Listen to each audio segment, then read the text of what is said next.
ఇదొక వ్రతమా? దీనివల్ల పోయేది రోగం కాదు, మా పరువు. అసలు నీకెందుకే గొడవ? నీ బోడి సలహాలు మాకేం అక్కర్లేదు, వెళ్ళిక నుంచి. మావయ్య, రేపే విజయన్ సిటీకి తీసుకువెళ్ళి స్పెషలిస్ట్కి చూపించి ట్రీట్మెంట్ ఇప్పిస్తాను. అయ్యో వద్దమ్మా, అమ్మ పోసిన వాళ్ళు ఊరు దాటి వెళ్ళకూడదు, అది ఇంకా ప్రమాదం. అవునమ్మా రాధ, కావేరి అన్నది నిజం. ఏమిటి మావయ్య నువ్వు? అదేదో తెలిసి తెలియక వాగుతుంటే అది ఒట్టి మూఢ నమ్మకం. పల్లె జనానికి బుద్ధి లేదనుకో, మనకన్నా బుద్ధి ఉండదా? అది కాదమ్మా రాధ, నా మాట విను.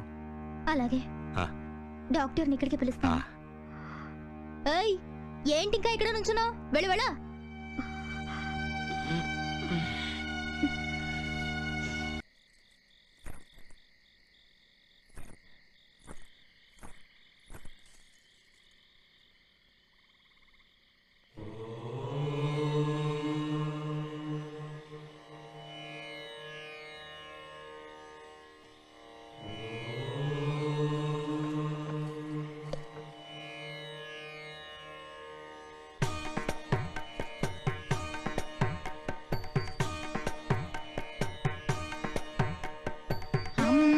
ప్రేమతో కొలిచిన వారికి కలుగదు కష్టం.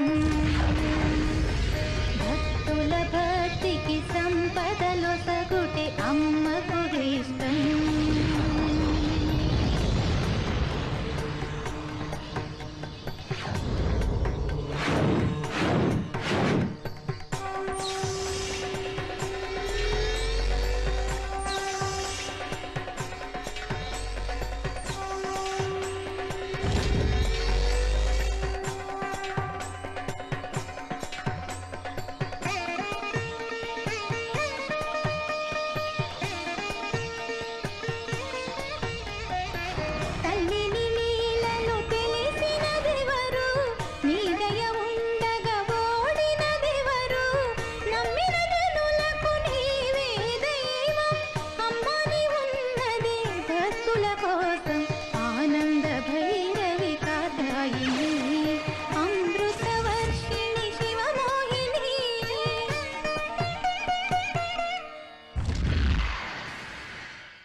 ఎవరూ ఏ రకమైన ట్రీట్మెంట్ ఇవ్వకుండానే ఇంత త్వరగా నయమైందంటే నాకేమిటో చాలా ఆశ్చర్యంగా ఉంది.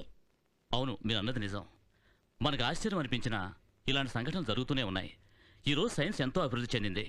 అయినా సైన్స్ను మించిన మరో అద్భుత శక్తి ఉందని మనం ఒప్పుకు తీరాలి. అదే దైవశక్తి. మీరన్నది నిజం డాక్టర్ గారు. చాలా ఏళ్లుగా మాకు పిల్లలు కలగలేదు. పిల్లలు కలిగితే ఈ ఊరి గ్రామదేవతకు జాతర చేయిస్తానని మా ఆవిడ మొక్కుకున్న తర్వాతే విజయ్ పుట్టాడు. అకస్మాత్తుగా నా భార్య చనిపోయింది. నేను సిటీకొచ్చి అది మర్చిపోయాను. రావు గారు, అమ్మవారే ఈ రూపంలో వచ్చి మీకు ఆ విషయం జ్ఞాపకం చేసింది. అవును పెద్దయ్య గారు, అమ్మవారు జాతర చేసి మొక్కు తీర్చేసుకున్నా. అలాగే కానిద్దాం. పూజారి గారు, ఇది విజయ్ జాతకం, ఇది రాధ జాతకం. పెళ్లికో మంచి ముహూర్తం పెట్టండి. అలాగే. సప్తమ కళత్ర స్థానంలో కుజుడు, కన్య, తుల, వృశ్చికం, ధనుస్సు, మకరం, కుంభం, మీనం. జాతకాల దృష్ట్యా ఇద్దరికీ వివాహ పొంతన చక్కగా ఉంది. కానీ కాస్త రాధ జాతకంలోనే గురుబలం తక్కువ. ఇంకొక 3 నెలలు గడిస్తే గోచార రీత్యా గురుబలం పెరుగుతుంది. శ్రావణ మాసంలో పెళ్లి జరిపించండి, దివ్యంగా ఉంటుంది. అలాగే తీసుకోండి. వస్తాం స్వామి. పూజారి గారు, మా అమ్మాయి పెళ్లి కూడా మంచి ముహూర్తం పెట్టండి. ఏమిటండి పూజారి గారు, ఊళ్ళో ఉన్న ఆడపిల్లలందరికీ ముహూర్తాలు పెడతారే మీరు? ఏం స్వామి, మీ అమ్మాయికి కూడా ఓ మంచి సంబంధం చూడొచ్చు కదా.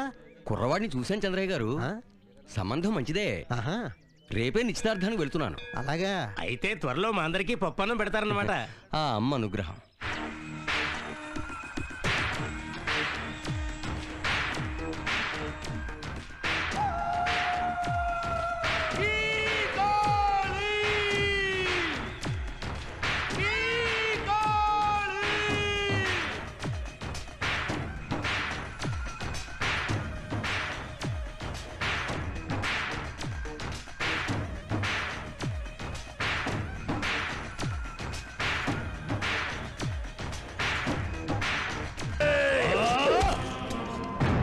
चंडी स्वाहा, चामुंडी स्वाहा,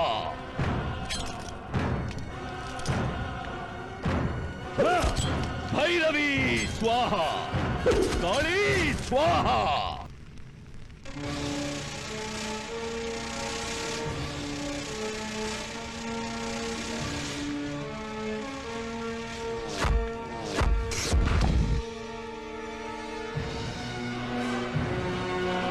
మాతా ప్రణామములు. కాలభుజంగా రానున్న అమావాస్య నాడు నవగ్రహములు ఒకే కక్షలో పుష్కరాంశమునందు కలవబోతున్నవి. అట్టి సుదినము నాడు ధనిష్టా పంచకమునందు జన్మించిన కన్యను బలి ఇచ్చినట్టయితే నీ తల్లికి దిగ్బంధనము తొలగించి 3 ఘడియలు మాత్రమే వాక్కును ప్రసాదించగలను.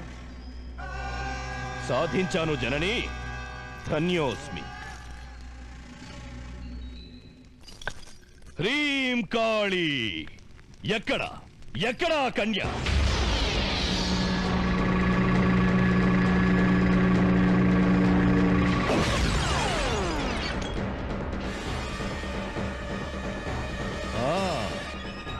నా అమరత్వ సిద్ధికి వలసిన కన్యవు నువ్వేనా?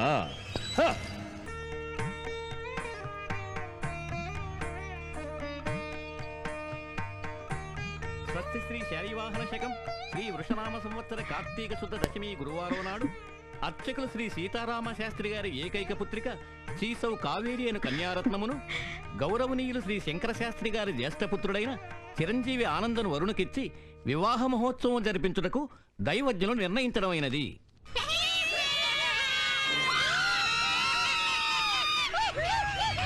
ఆపండి! హే కాలభుజంగా, నీ కోర్కె సిద్ధించదు. కావేరికి నిశ్చితార్థం, నీ సాధన వ్యర్థం. నీకు భంగపాటు తప్పదు.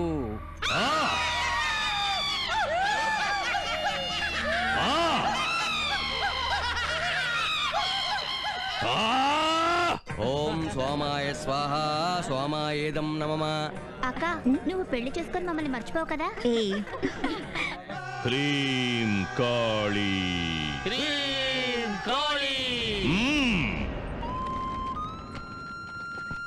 అమ్మాయి లక్షణంగా ఉంది.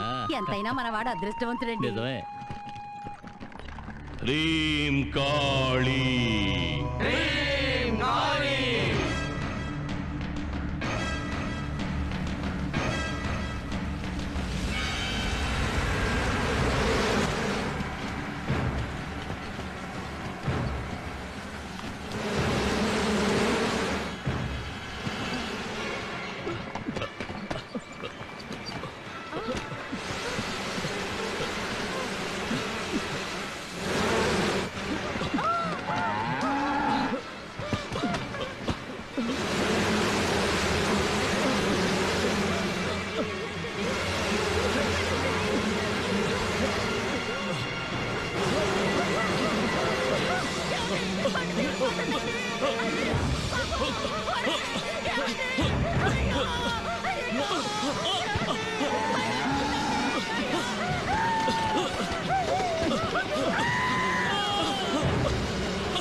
ఆ కన్యకు పెళ్లి జరగనివ్వనమ్మా. కన్యగానే బలిస్తాను. పెళ్లి కొడుకు వాళ్ళ అమ్మ నాన్న చచ్చిపోయారు. అయ్యో, పెద్ద సుడిగాలు వచ్చి గట్టు మించి బండి దొరికిపోయి పెళ్లి కొడుకు వాళ్ళు చచ్చిపోయారు పూజారి గారు. ఏం పూజారి గారు, కావేరి అందరిలాంటి ఆడపిల్ల కాదు, సాక్షాత్ అమ్మవారు హక్కును చేరి పాలు తాగిన అదృష్టవంతురాలను గొప్పలు పోయారు కదా, దీనికేమంటారు?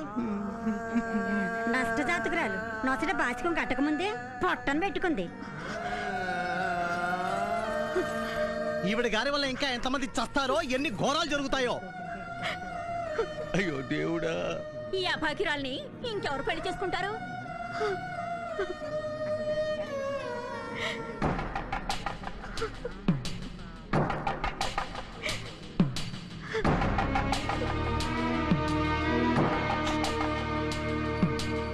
కాళీ.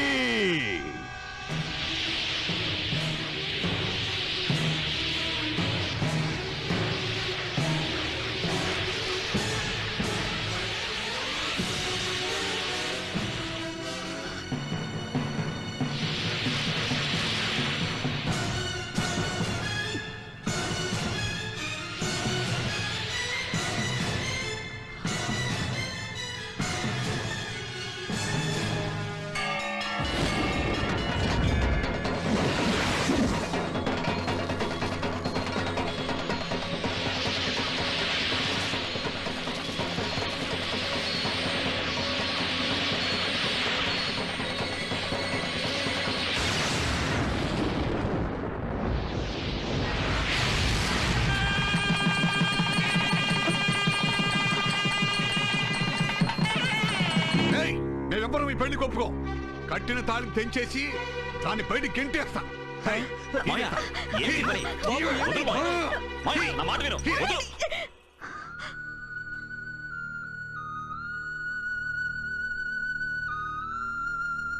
ఈ లాకెట్టు తను నాకు దొరికినప్పుడు తన మెళ్ళలో ఈ లాకెట్ కూడా ఉంది. అంటే నా మేనకోడలే కోడలిగా వచ్చిందా? ఆహా, బావా ఇదే రుణానుబంధం అంటే. అవును బావా, అవును బావా. ఎంత అదృష్టం. నా అన్నయ్య కూతురు, నా కూతురు. అమ్మా